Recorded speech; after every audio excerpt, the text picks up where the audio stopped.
One live. Hi, and welcome to Thursday's therapy session. We have moved our therapy session from Sunday to today. I'm so happy to be here with the About Effing Time team, Adrian, Andrew, and Marcus, our man in kind of like the Man Friday or the man behind the mask. Stig is behind us. Just to start off with, because James Allen has already put up a prediction of wrist checks, I'm going to come to Adrian last. Risky, Adrian. And Andrew, over to you first. What is on your wrist? I'd love to know. I am wearing the Zenith. previously Sexy discussed Daytona. Yes, that's it. Daytona. What the beep are you talking about? Adrian's he's got this Letterman thing where he's like, you go past the point where it's funny, and you just got to keep going, and then eventually it'll cycle back around to being funny. You have to tell me when to stop being funny, because in my head it is just fucking hilarious. Yeah. I think the first thing I do when I see you in person is actually I'm just going to whack you with it. I'm just going to start whacking you with it. Straight in the face. Zenith, Zenith straight in the face. Marcus, because you are you're behind the screen. What have you got on your wrist? I actually have the desert. The Studio Underdog. I bought it after seeing you boys. Right. After seeing you boys talk about it, I'm sorry, guys. My lighting here in Rome is very terrible, so that's why you can't see me. But I bought that watch, and it is very delightful. I love the dial, and the color just really pops. It's very unusual for me. So yeah. Well, look, you don't have anything like that, do you? No, nothing remotely like it. So yeah, it was good. So that was the effect of your boys' your conversation. I had never heard of them, and I thought, yep, I'm going to do it. So yeah. Adrian, are you wearing an Explorer on a NATO strap? Just wondering. That one's right. What are you wearing? Oh my! How people know us. I think like 7 that. people predicted that. Oh, Beastly. Yes.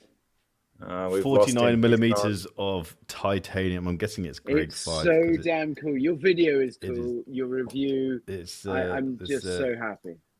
I personally think this is the end of the band. I think this was the moment when it was like, well, we had a good season 1. See you guys. We're out of here. Adrian's got an Apple Watch. It's going to be Bark and Apples now, or Apple and Apple Jacks. I've got another new watch, which is my granddad's Omega Seamaster DeVille. Wait. I love the back of it. Oh, the back's stunning.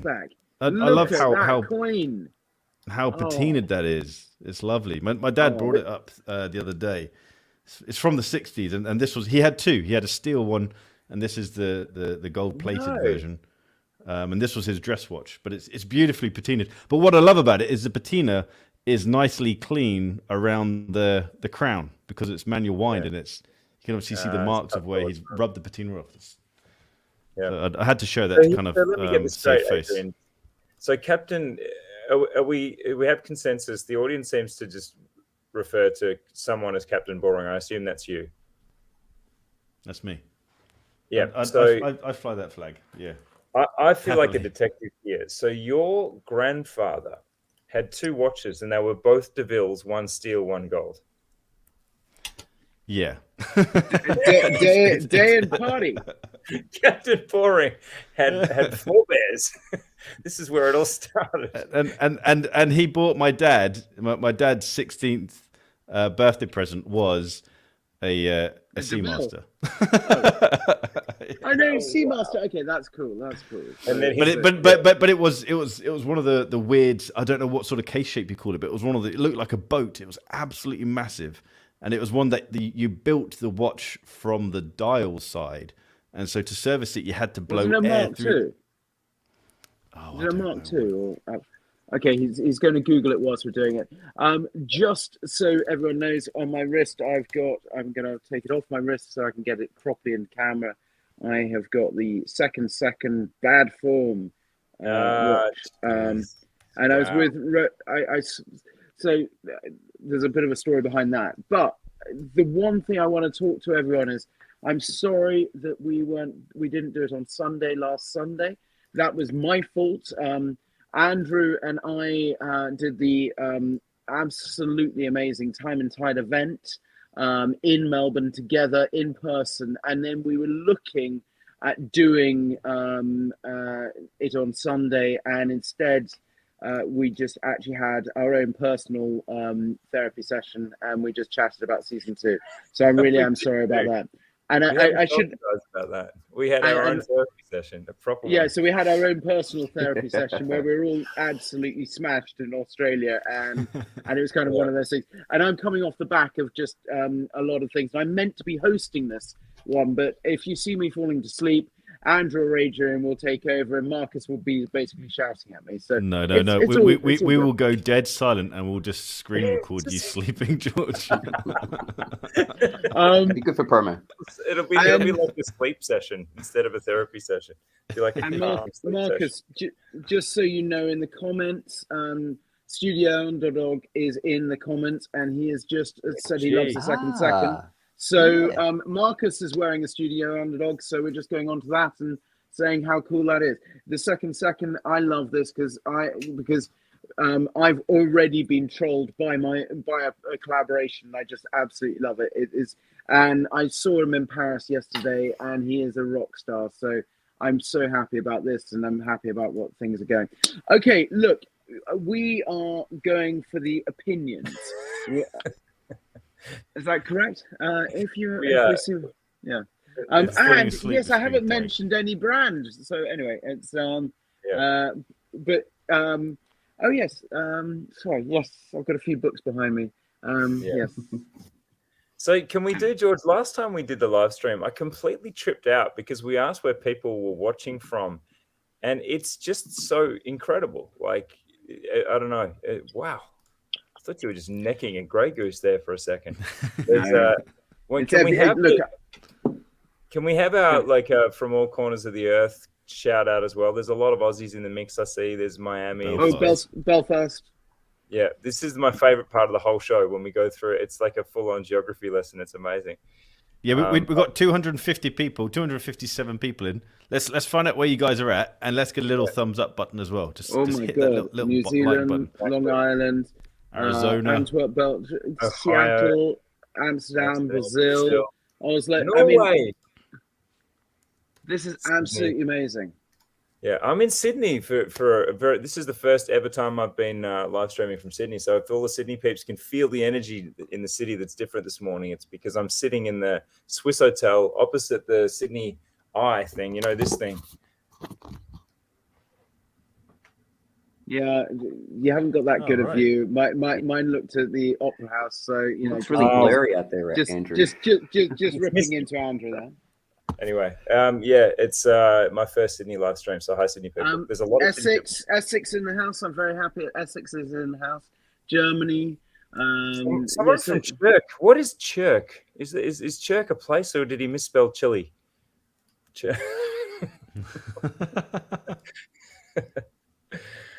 Cardiff, Lancashire. I'm so happy with everyone that's come into this. We are absolutely blown away. I'm on the watchmaking bench. Wow. Yeah. Anyway, this distracted me last time completely, but I found it a complete trip. Andres. Thank you, Andrew, for I was trying to keep on. And Bahrain, look, I'm really pleased. Thank you so much for coming on from Bahrain. So, Andrew, thank you for just dropping an anvil that I was thinking of doing this halfway through. And I really am jet lagged. Go girls, go girls. Anyway, different. Cool. Okay. So what are we talking about today? We are talking about I've just totally forgotten. Unpopular watch opinion. Someone just shared one. Yeah, that's absurd. Someone just said my unpopular watch opinion is that the Black Bay 58's overrated. Dude, come on. Let's be at least reasonable and fair. I mean, I don't know. What do you guys think? Is there any way that the 58 could be overrated? Overrated or overloved? Different thing, man. Yeah. I don't think it's overrated. I think it's a legitimate game changer for the watch industry and for Tudor. However, I do feel like the 58, the original, the vintage inspired diver, I feel like that chapter's done.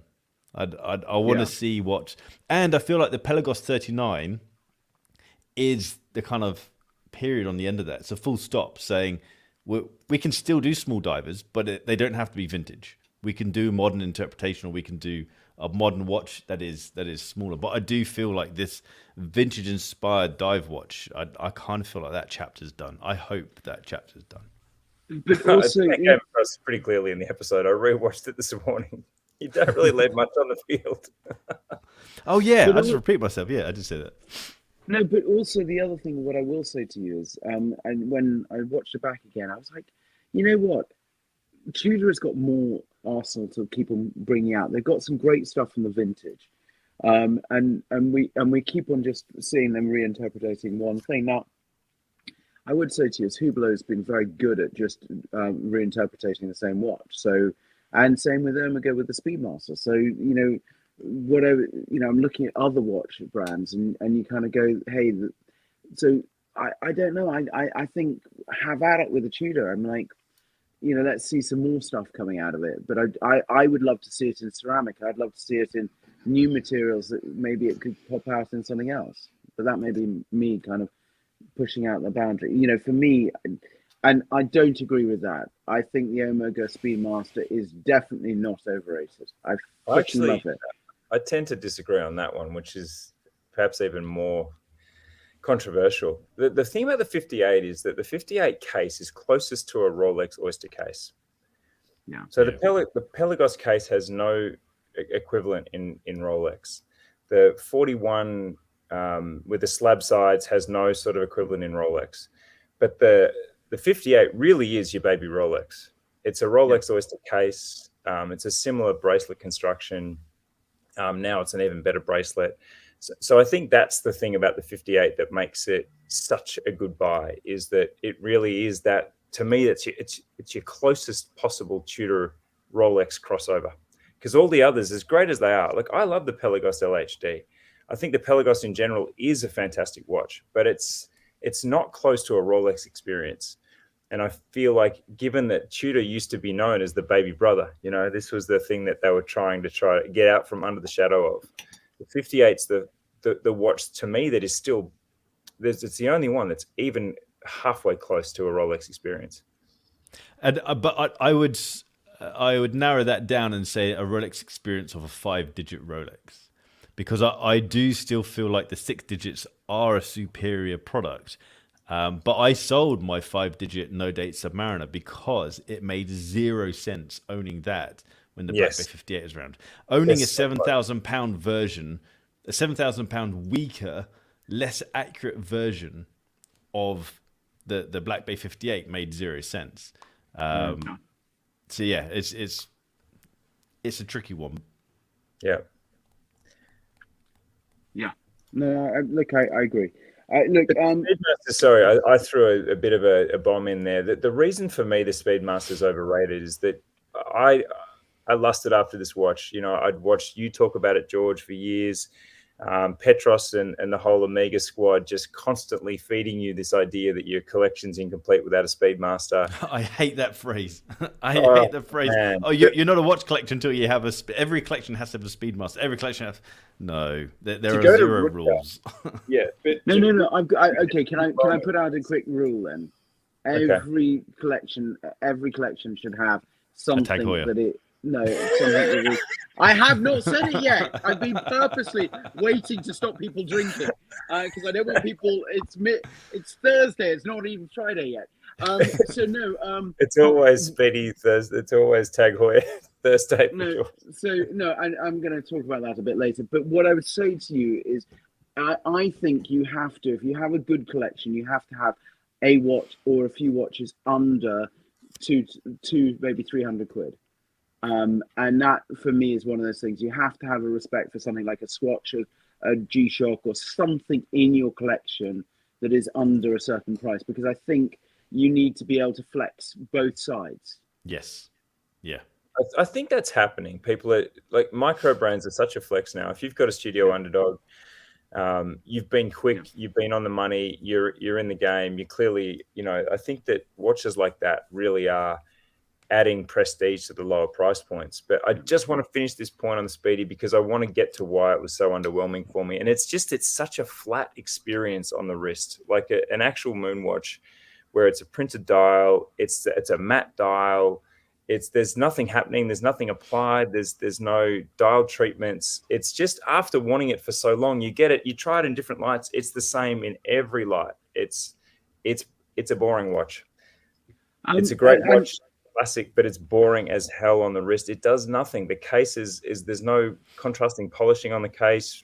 It's a utilitarian, amazing, robust, historically correct, boring tool watch. Andrew, can I just point out something, that when you and I went to see a certain film, what were you talking about versus something else? You were like, this is the Omega I want. Can you remind me? Let's just tell people what we did. So George came to town. We had 2 nights together, and the first night I figured that, because George's schedule, if you follow him on stories, it's fatiguing. Like, do you find that, Adrian? It's like, where's Wally? Where's Georgie? I was surprised to see him back in London or whatever house he's in. That is his. Yeah, he's all over the place. But that being said, following him on Instagram is actually interesting, because you are having a tour of the world, and it's like the Porsches that you're posting. They were gorgeous machines. Porsche, the RSs. So Andrew, I took you out to the movies because I was like, this dude doesn't want to go and do another schmoozy event. I don't want to take him to a fancy restaurant. We went to see Top Gun. Living the dream. No. But you did take me to Betty's Burgers, so I think that for me was.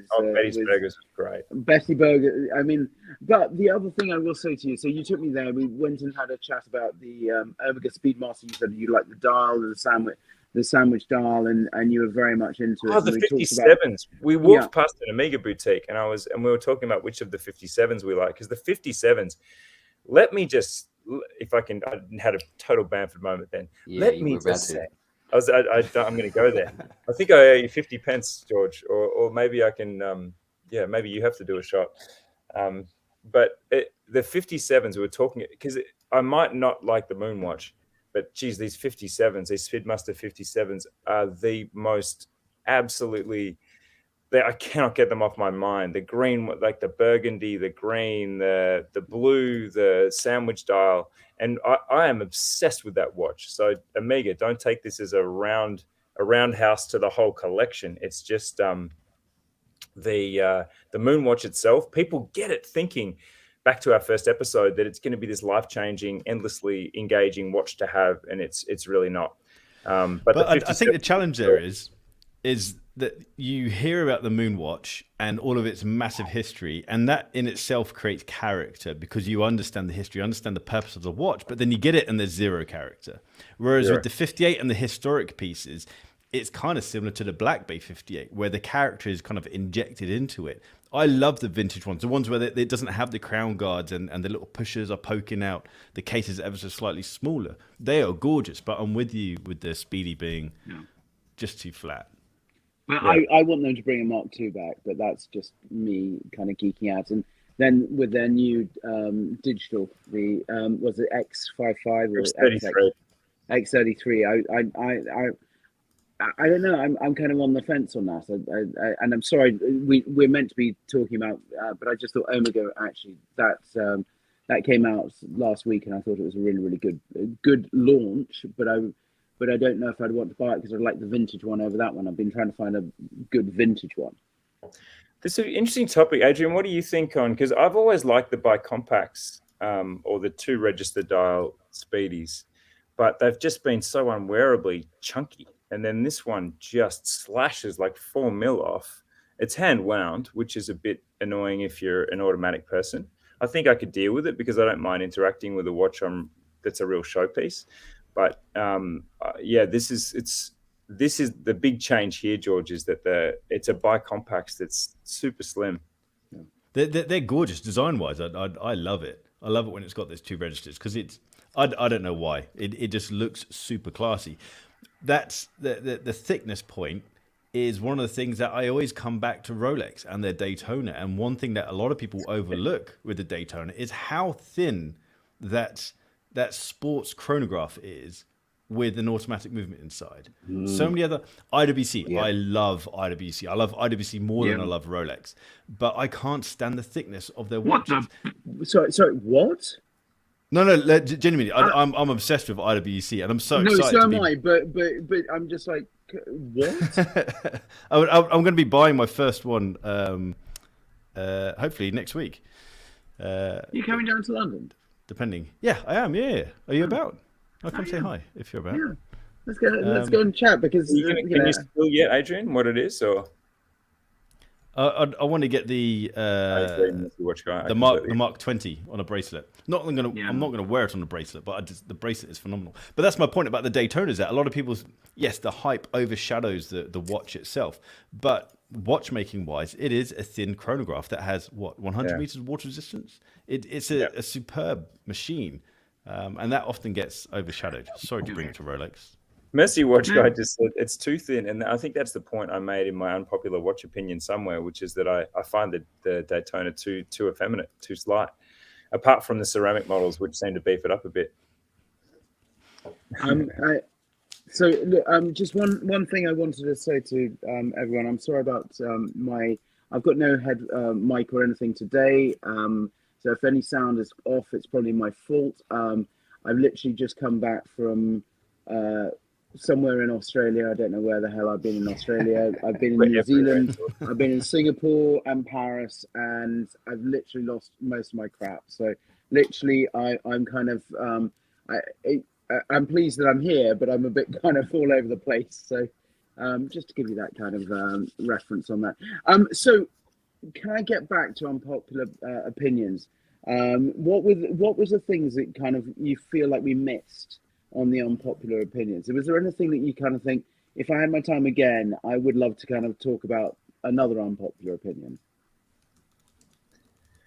We got through quite a few. It was pretty efficient episode. Adrian, did you, because usually before the therapy session in that week after the episode, and by the way, guys, we read every single comment, and one of us responds to just about every comment. So my favorite day is now the Monday after the Sunday night drop of the episodes, because there's just so much action.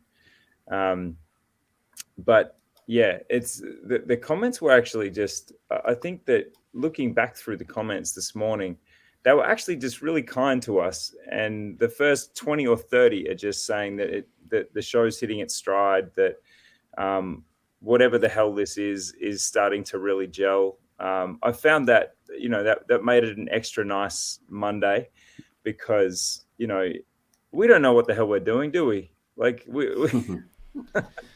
And Andrew, I did get the feeling. I didn't get the feeling. I'm 99% sure that you've just gone through and created a whole load of YouTube accounts and just left loads of positive comments about yourself. It's like, yeah. And I yes, I agree with Andrew. Andrew makes such a good balanced comment, and Andrew's opinion things is really valid. It's like that, and we can tell it's you. It's quite obvious. Oh my God! No, you're totally right. Honestly, my brain really hasn't been working. Never have we heard so much support for Andrew before, and then suddenly it all just comes flooding in. No, honestly, I know who it is. What the hell happened, people guys? At the Time and Tide meeting, I met all these people. They're the people that love him. I mean, literally, they were like this, going, "Hey, we love you, Andrew. Oh my goodness, Andrew." I mean, there was even at that supper, the people at the supper, the awesome watch collectors that love Andrew. They fucking hate me, but they love him. Oh, shut up. There's a flip side to this, guys, which is that it's episode 7. It's 7 episodes in, and it's the first time I've been noticed. Like, does that not, it's like I've been here the whole time. I feel like saying to everyone in the comments saying, hey, that Andrew guy's not as stupid as it's like, dude, I've been here the whole time. So anyway, Marcus, can we mute Andrew, please? No, I can't think of anything that I do think that Apple Watch could have elements of unpopular opinion, because it is such a divisive thing. The unpopular opinion could be that Apple Watch is a fucking watch, because I still get comments on my Instagram account when I posted about, I'm not wearing it anymore, when I posted about my new Apple Watch. Oh, but it's not a watch. I thought this was a watch page. It is a watch. It's just the most advanced watch that you can get. If anything, this is the pinnacle of watchmaking, because it does more than anything else out there in the watch market. And so maybe that's the unpopular opinion. Yeah, we do think you're great, George. Terry, we love you. The thing I wanted to bring up on this, because you brought the Apple, you brought a big gun to this wrist game today, and for me, I'm kind of putting a bit of an unpopular, maybe popular opinion on this.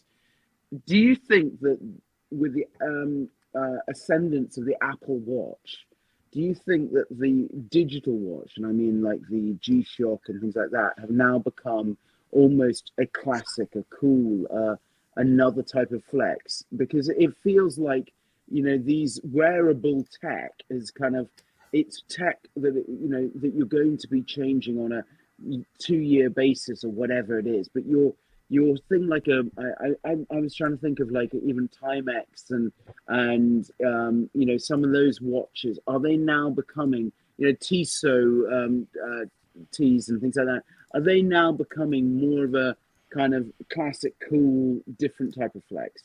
Or am I being an unpopular opinion on this? That's a great point. I think maybe the G-Shock. Adrian, I can't see you don't play digital ever. Like you truly are Captain Boring when it comes to analog versus digital. Hey! This has got color on it. It's got an orange hand. Shut up. That's probably the part that annoys you. If only it was. I've got digital. Oh yeah, that might be from your friend in the chat. George Bamford has entered the chat.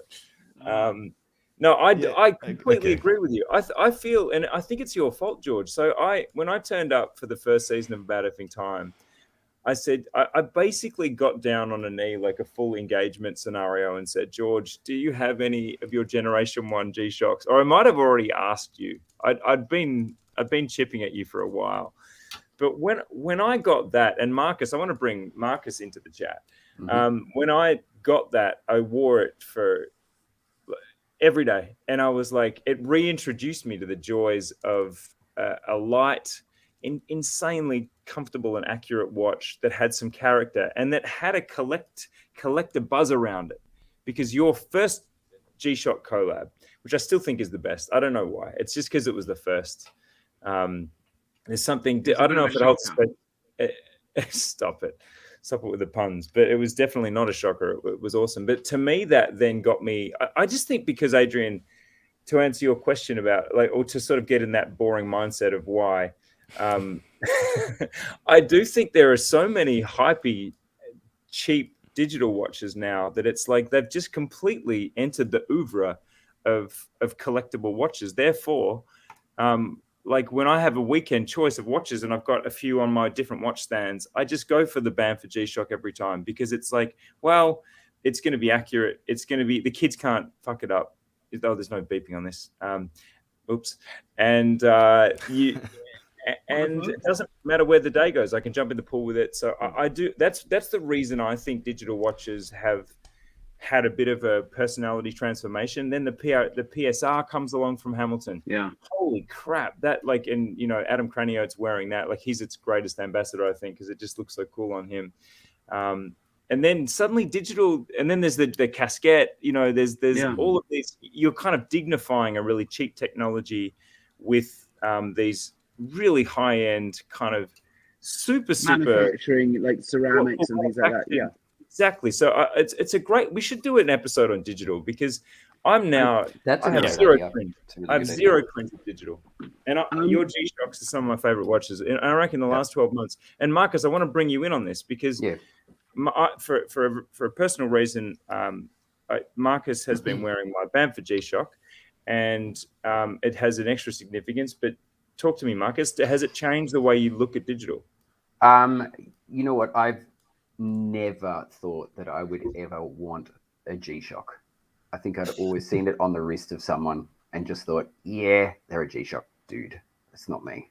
It's not going to happen. But with the full blacked out version, the Bamford version, and especially that the first version, that just changed my mind completely. And I think that it was just, I liked the refinements that George made to it. It just simplified it a little more. It made it a little less like, let's put every angle under the sun on this watch. So yeah, it was just that little bit more refined. And then I just realized this is just such a beautiful beater. But actually I had a watch had been stolen off me. And actually, and this G-Shock arrived, or Andrew handed me this G-Shock at this bad news of losing this very special watch to me, and he put it on my wrist and said, "Mate, I don't like seeing you without you can't have a naked wrist. It just I can see that it's hurting you," and it did, man. Every single time I looked at my wrist, it just panged with pain. And it was like, oh, can't do this. So actually, Andrew handed me this watch and he said, "Mate, you hang on to this and sort of, mark it as a significant moment to sort of moving forward." And so when I put it on the wrist, every single time there's a big story attached to it, and it's just a very affordable G-Shock, but it's far more than that to me. Yeah, which is really cool. But it's amazing because I don't have to take it off for anything. I've got a saltwater aquarium. I do lots of maintenance, and it's awesome to just see if I'm wearing the G-Shock on my wrist. There is absolutely zero qualms. My wrist and fist goes in that aquarium with all those corals and fish, and it loves life. Marcus, So, yeah. I'm sorry to say this, but I just feel like I have a bit of an Ace Ventura kind of vibe to me now of this kind of saltwater thing. I kind of feel like you're going to be, or Dr. Dolittle, and you're putting your head in the water. Someone just made the comment. You might know more about this, Adrian, but someone said G-Shock just started a restoration service for old G-Shocks, which again puts them very much in the non-disposable, collectible watches for life type category. So, man, I'm so on board, and I would love to tell my story about digital, because I did, even when the first wave of collectible digitals came, I wasn't that into it. But having one and I think seeing watches like the PSR and the Casquette just have changed my mind entirely. So it's a good subject. But you're totally right. When we did the James Bond episode and we kind of went through the digital watches that were in James Bond, I mean, like, I was just like, frick, some other really cool ones out there. And then if you go through digital watches, I mean, there is a Speedmaster that's an Omega Speedmaster with a digital face. That's not the one that's the X33, but actually before that. And you then go through some of these. There's a Breitling Navitimer with a digital face. I'm like going, this is so freaking cool. Well, there's the emergency too. The emergency always had that Anadigi kind of thing going on. I think this is going to be I think it'll be a very, very good episode. Okay, unpopular opinion, and this is something that happened to me. I was in, so I'm just kind of changing subjects, moving on from this, because I think this is going to be one of our episodes that is going to come out next in the season 2. So I think we'll move on. Unpopular opinion for me is, actually, I went to Melbourne and I was with Andrew, and I was walking around the street, and I had quite a large gold watch on my wrist, and I felt safe. And it was quite a weird thing to not kind of have it under my cuff and it felt just really, really, George, really you can't good. just call it a gold watch. We're a fucking watch podcast. What did you have on the wrist? It's a gold watch because it's coming out next week, so I can't say it, but it was a big ass gold watch. Okay. Can you say the brand? Frank Muller. Nice. Say it again. Frank Muller. Oh, really? Frank Miller. That sounded like. Is he a relative of Frank Muller? Oh, fuck off. I did tell you I'm jet lagged. That's cool. But anyway, what I would say is walking around the streets of Melbourne was absolutely amazing. Going to Paris yesterday and walking around Paris, I honestly, I was given a Tag Heuer Carrera to wear for the day, and it was freaking cool to wear it. But I was concerned, and that was something that I found kind of interesting to go from a. So George, how did you take that temperature? Because obviously I'm a Melburnian, and in some ways I've sort of been quite bemused, a little bit perplexed by this sense of danger on the streets. How does it manifest? Like, obviously I've been to Europe since things got bad, but maybe I'm just a real dumb Aussie, because I usually cover my watch if it's something that's stealable. But tell me, how do you sense the danger? Like, how did you actually sense that Melbourne was safe? Because I mean, do you know, honestly, it was what I saw on other people's wrists, and that's the thing is, you walk around and you see some good serious watches, a hell of a lot of Tag Heuers, a hell of a lot of Tag Heuers. I could not believe. There it is. There it is. I was in you had heaven. it. I was like, oh my god. You were doing so well, George. You're doing so well. Like, you belong here, George. You belong you belong. But can I tell you something? The most sales per square meter of Tag Heuer happen about 400 meters from here on Pitt Street at the Tag Heuer boutique in Sydney. That is the most. I went there. You went there? Yeah. When you kind of said to me that I'm not seeing you on Sunday, I thought, fine, I'm going to go around watch shops. So I went around there, Bell and Ross, and a few other watch shops. And that Tag Heuer boutique, the people in there were some of the best. Just on, and they had all of the stock there. So I literally tried on, and I've tried these watches in the office. Just for those playing a drinking game, George, say the full name of all the models you tried on. Let's wipe them out. No, you'll be here a hell of a long time, everyone. But yes, no, but I tried on a lot of Tag Heuers, and I tried the new blue and white GMT Atka Racer, and for me that was a real kind of flex, and it was a really great watch. But what I would say to you is, yes, that was one of the best boutiques. I thought that and the one here in London, those guys are very, very cool. Yeah. Did you see that? Yes. Dwayne The Rock Johnson wearing a Carrera chronograph green dial. Yeah. It looks amazing on him, because he's obviously not a small unit, and that's not a small watch. That's almost too big for me.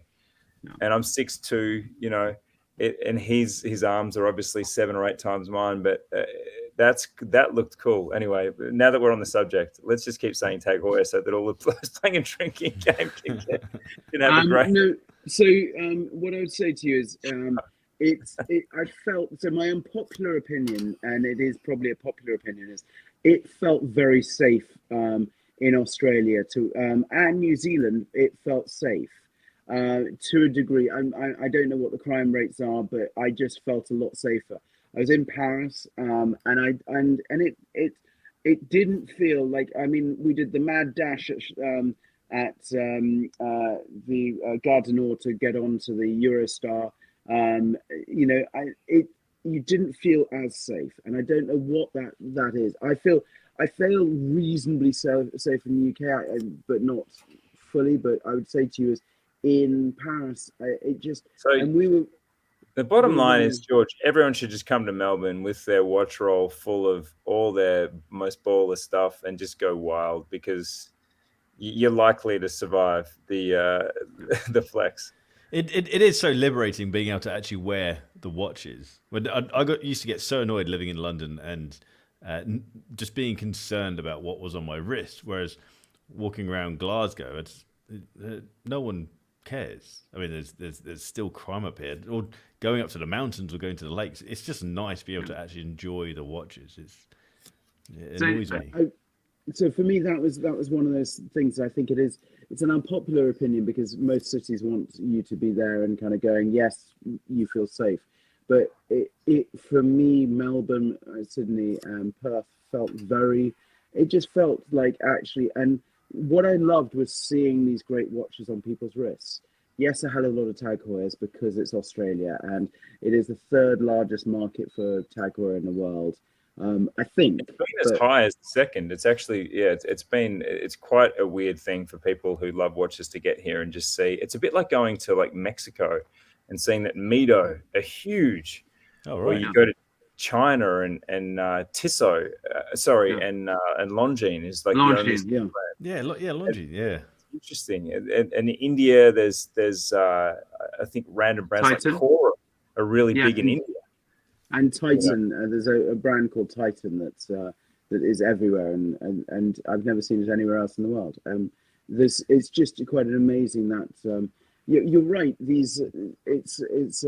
It's one of those things where you go, oh, Tag Heuer, and the greatest thing, but I'm not going to say this because I'm going to lose all my way of collecting some weird Tag Heuer pieces. Is kind of, you see that clock behind me.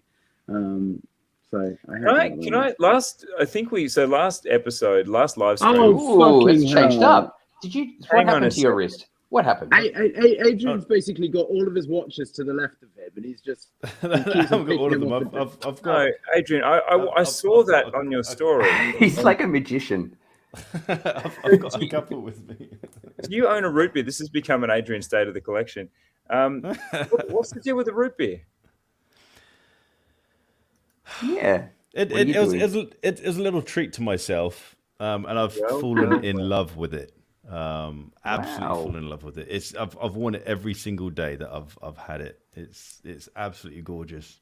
But I'll be doing a video on that. And you haven't dropped it on its face yet?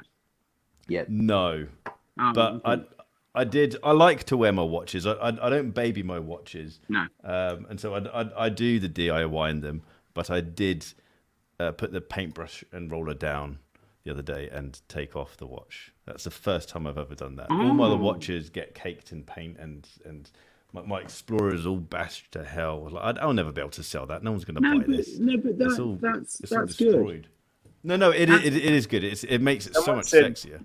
Their unpopular watch opinion is that they hate that people refer to watches with scratches as memories.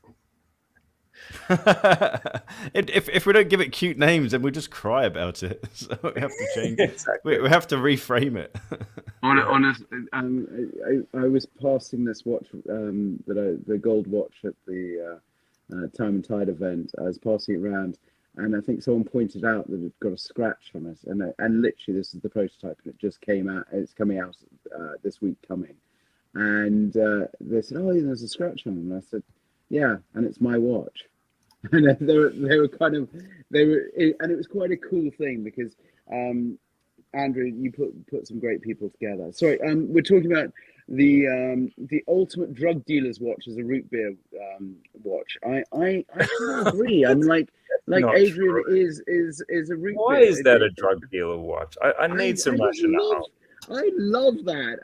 No, Adrian is now a drug dealer. I just think it's so perfect. Now? Oh no! How do you think I afford the watches? Adrian, do you have any melatonin? All I need is melatonin. I don't know if you stock that, or maybe some CBD oil. My wife was trying to. I've got both.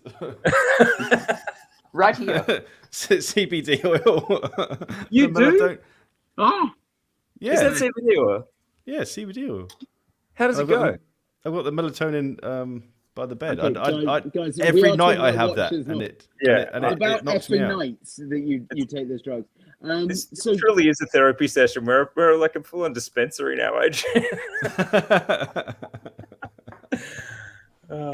Exactly. Matthew McKenney says, "Hang on a second, a root beer isn't that boring. What's happening here?" Getting adventurous with Rolex. Right. So, what else are we going to transition George, to? Can I just be rude? I mean, I don't even ask or ever apologize for it. But last time we asked for stuff for season 2, it was amazing. And I'm literally going to go back through the last live stream with a notepad and take stuff out. But can we please have topic and theme suggestions for season 2? What do you reckon, guys? We've done a little sketch out, Adrian, you in particular have sketched out where you think we should go. Are there any burning topics you want these 3 lunatics to cover? We will go there. Someone's mentioned Panerai in this as an unpopular sort of almost I would say a vertical. It's not just a subject. It's sort of a whole thing. I would rather leave that for an episode than just shoot out 2 cents now. But I would love to know which don't you reckon, George, Adrian? We just let's recruit for ideas because my God, this is a hell of a think tank. And whilst we're waiting for those to come through, let's just address this. Yes. Oh no, where's it gone? Where's it gone? Season 1. We have one more episode coming out, and that is coming out this weekend on Sunday at 3:00, and it's probably the spiciest episode we've done. We go pretty full on. This is the motherfucker one. This is the big boy this is the one. motherfucker. If this was a Nando's burger, it would have like all the chilies. This is the one that you really come off the loo and go, oh my God, that's painful. It is. It's a big one. So don't miss this out. But we're going to be shooting, recording season 2 in just under a month. James, we want to carry on that energy. James, quick, this one about kids and teens. You've got to watch this episode of because we put a kids and teens watch on this that for me I think is one of the best kids and teen watch, and it's very, very cool. I was talking to someone in Australia about this watch, and the guy has just brought 2 for his kids, and he said they're now talking about time. So watch this Sunday's 3:00 UK. So BST. I think it's your best BYOY of the season. That's phenomenal. 100%, as Adrian says. Is that what I said? George says, let me say. Adrian says 100%. And I say nothing. I just get noticed every 7 episodes. That's enough. Just one other thing I wanted to say, because I want to just drop the mic on Tag Heuer because I want people to drink a lot more. I was just in Paris for the launch of the brand new Carrera. I don't know if you guys have seen it. The RS7 Porsche Carrera. So it's Carrera it's a by name. 2.7 litre RS. It's got Carrera written down the side. Strangely, it was one of those watches that I was like, I thought I'd love the gold over the steel. I freaking fell in love with the steel. I love the white dial with the blue. There was a great combination. I like the watch because, of course, I'm not a Tag Heuer fan, but I really like the watch. And Marcus, do you remember shooting this? Because we shot this at Watches and Wonders. Do you remember that screen in Tag Heuer's Watches and Wonders? Yeah, dude, I think that video's just gone up on Time and Tide like 2 days ago. Yeah. It is it's one of our greatest ever wrist rolls because it was against this full like one digital wall, 1 mil pixel, like super whatever is beyond 4K. They did a really good job on that wall. Insane wall, and we shot. I was wrist rolling against it, and you could. It was just mad, wasn't it, Marcus? Because the music was thumping. The music was on a loop. I still remember every song on that loop. By the way, there you go. I've just posted the link in the chat there. Yeah, post link in the chat. But they're the watches George is talking about. They are very attractive. Someone said, is the large watch dead? And it's interesting. I can't give too much away. I'm in Sydney for a gig. No, but that's a good topic. That's a suggestion on a topic. A great topic. But I do just want to say that I'll tell you why it's not dead. And that is because today's gig in Sydney is around the Defy Extreme, which uses the 21 El Primero 1/100th of a second chronograph. Freaking cool. Two independent escapements. One of them is running at 360,000 vibrations an hour. So it's the one that does the rotation of the dial in 1 second. So there's 2 independent escapements. One of them at 36,000, which is your standard, and then 360,000, and it's a 45 millimeter, 15.4 high, 50.5 lug to lug. But because the case is kind of cambered, there's no lugs really. It's just a shaped case. But because it's sort of, we talked about the Defy Extreme in one of the episodes, but the large watch is absolutely not dead. But there is an art to a large watch. And that's why my favorite Ploprof is titanium. That's why this Defy Extreme is so wearable. So I think that's another subject, is how to the art of the big watch. Yeah, it's the way it's executed. Strap as well. It has to be more mindful, because if it's 36 mil, it can be platinum. It can be the heaviest thing on earth. It's still going to be wearable. But yes, if it's out of platinum, it's going to be the movement is going to be a bit different on the cumbersome. When you say about titanium or this Defy, I mean, I remember putting the Defy on before it. I was with. This was wonderful. Last night I was with Julien, and we were talking about the Defy Extreme, and we were talking about how much of a success this has been, and it really has been one of those watches that really has come out and said and dropped a mic in a different way. And I love how they've done the integrated strap. It just feels like they've taken and you've got to look at some of the competitors and you've got to say, hey, what have they nailed and done it right? And you look at the Richard Mille strap, and everyone goes, it's the kind of the ultimate kind of one of the straps that kind of works. And they've done it on the Defy, and they've done it kind of. I feel like they've done it better. It's super comfortable. So I think that's a great subject, but that's my quick 2 cents, because I'm here to do a day with this watch, which I can't wait to tell you about. This is a sort of charity project. So this is not a commercial day. This watch has been created by Zenith for a very significant Australian reason, which I'll talk about later. But I'm very excited to see this. It's effectively a unique piece that's been created for this project, and it's actually such a shame, because when they sent me a wrist roll of the watch saying, "Hey, here's a time-tied wrist roll," I was like, that is just such a crying shame that it isn't a production piece, because it's anyway. I'm itching to tell you guys about it, but I can't. But that's my day in Sydney, and it's with a big watch. So when someone said a big watch is dead, I'm like, hell no, not if they're executed like a Defy Extreme. Interesting. Whereas like other big watches, Deep Sea Seedwell is completely unwearable. They're so great. But anyway, maybe we'll save that for season 2 too, because a lot of big watches that people love, the Playtona, just, oh my God, so absurd such a flex, but so absurd to wear, like just so uncomfortable. No, I agree. Adrian, what do you think? I like this idea of pocket watches. I'd love to talk about pocket watches. I'm obsessed with pocket watches. I don't know much about them. I just think they're fucking cool. Do you have many, Adrian? Yeah, man. Okay. Yeah, that's what I was fishing for. What's going on with his like 45 watches? I mean, like, I think he's got my drawer somewhere. Where the fuck is he? You know, Adrian, were you that annoying kid in Show and Tell? Like, shut up, man! Adrian, shut up. Is that a Tag Heuer? Oh, you wish it was. Guys, drink. Drink. This is a Smith's stopwatch. This is funny story. I was drunk when I bought this.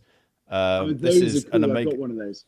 But this counts to 100, and I thought that's fine. I don't mind it counting to 100. What's that? That's a minute and a half, and it's not, because it's 100th of a minute. And Eric Q, I think it was, actually taught me about these. That these are used to monitor production lines. So if you're running a factory and you're trying to improve the manufacturing processes, you could use this to decide or learn how the percentage increase or decrease of a production line. So much easier than using. Guys, can I suggest that we're all just turning into each other, like slowly but surely? There's just this massive personality bleed, because George is there, like, get off my fucking lawn. I've been doing that shit for decades. Sorry, I'm the dog that's cocked my leg already. It's fine. I'm going to turn up in an ice cave with an explorer, just like, hey guys, hey, how you doing? No, but look, what I do love is that we love everything about what timing and time design, and I think that's what pocket watches really do. And you know, you can see on my social. I can hear that. Oh, it's beautiful. Listen, I love a slow balance. It's just gorgeous. Now, the other thing I will say to you is I used to buy pocket watches that had been turned into wristwatches, they were just the coolest thing. Yep.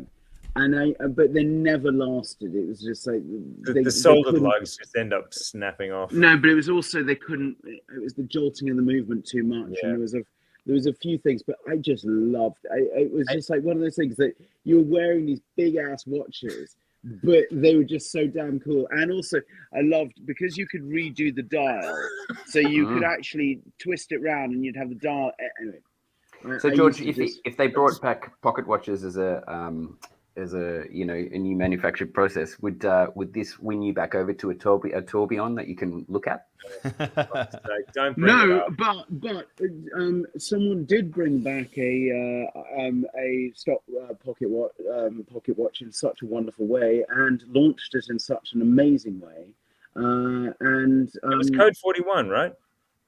It was the Top Gun pocket watch that Andrew and I were watching when we sat next to each other for a wonderful couples movie time, watching holding hands while the jets passed over you. It was it was absolutely blew the hair back. Literally blew the hair back. Honestly, it was a really, really cool thing to see, and this trip has been a real kind of blast. It's been one of those things that's been a really, really good thing. I would also say to you, is season 2, we're getting totally underway. It is absolutely, we've got some great sponsors on board, and I think season 2 is kicking off. One thing I wanted to ask to everyone here, because is these therapy sessions, we're kind of thinking about, does everyone like it every week, every other week? Do you want it once a month? What's put some kind of comments in here and see. I'd love to know what you think. Yes. Too damn good. Adam, you rock. It's pretty random, but I'm going to pay it, Adam. It was it's pretty random. I'm still picturing Adrian in a waistcoat, and I'm deeply uncomfortable. It's just something about that, Adrian. Just is it just the waistcoat, or is it? Am I wearing other stuff? Because I feel uncomfortable. Do we have HR? If we had HR, that'd be. I think we need to employ an HR on this comments. Someone else suggested that we do an AMSR episode of Adrian just winding with his clock. That'd be great. Actually, all of you should bring it and see, and then maybe we can do a remix. We just sample all of the beats, good. And then the hairs just went up on my back, Adrian. Stop that.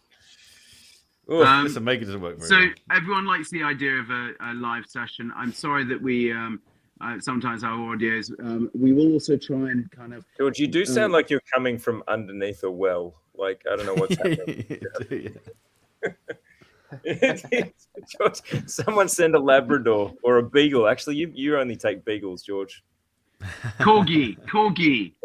Hey, I've got an idea, guys. You know how George just came to Melbourne, Adrian, and I'm putting the acid on you now. Why don't you host George in Glasgow and then get together some of your pals and take the big man, out on the town? Because he's got a real... Because it's Glasgow. I like that. That's like saying no. Would you go? I like Glasgow. I like Glasgow. I shan't be nasty. Yeah, honestly, of course. There's just not much to show. That's the problem. I think what we should do is we should rent a log cabin on the side of a loch up the mountain and do some shows outside there. Get some old Land Rovers. George has got old Land Rovers. Let's get some old Land Rovers up and we go fucking about on the side of a... Actually, George, can we break this to the group? Because George, Adrian, this is going to be fun. Adrian and Marcus, how many defenders? I've never told that on a public Yes, forum, let's do it. Screw you. We are amongst friends. How many? No, I'm pushing on. How many defenders does Squire Bamford have? Squire? He's much higher than a Squire. Lord. Lord Bamford have. Have a guess. And I'm going to say... You get one shot, and I'm going to say higher or lower. Okay, I'm going to say 7. Higher. Oh, that was close to what I was going to say. He's got more than 7. All right, 12. Higher. That's what? Thanks to the episode. So I think we have enough for 4 of us to each have one on our crazy adventures. George, what do you say, George? Can we do it? Yeah. I honestly, Land Rover would love it, and I'd love it. Everyone's now kind of wondering how many. Just to say that I've just got a new Land Rover that just arrived, and I'm very happy because it's going to work for London because it is fully armoured, so it's going to be perfect for driving around London. Excellent. Is it Can actually I just armored? say, Yeah. in all That's seriousness, fucking cool. we're going to have to pile into the armored Land Rover after the episode that airs in 2 days. Yeah. We Oh are. yeah, There's that's gonna be- true. That's true. Duck Sorry, for cover. just okay. So I'm gonna wrap it up because I am absolutely smashed. Thank you I don't for know coming. how I'm still standing, but what I'd say to you is the episode is coming out this weekend on Sunday. It is going to be at 3:00 BST. I keep on thinking of bullshit time, but I'm kind of like thinking it's British Standard Time. Of course, we have our own standard time. And for me, I would say to you is this has been an absolute pleasure. And thank you for your honesty. Thank you for commenting. Thank you for being a part of it. Andrew and Adrian, lead me out. And Marcus, you're a fucking rock star. Bye-bye. Love you guys. Thanks a lot, guys. all. See you Have a good in the night. next episode. Bye. See you soon.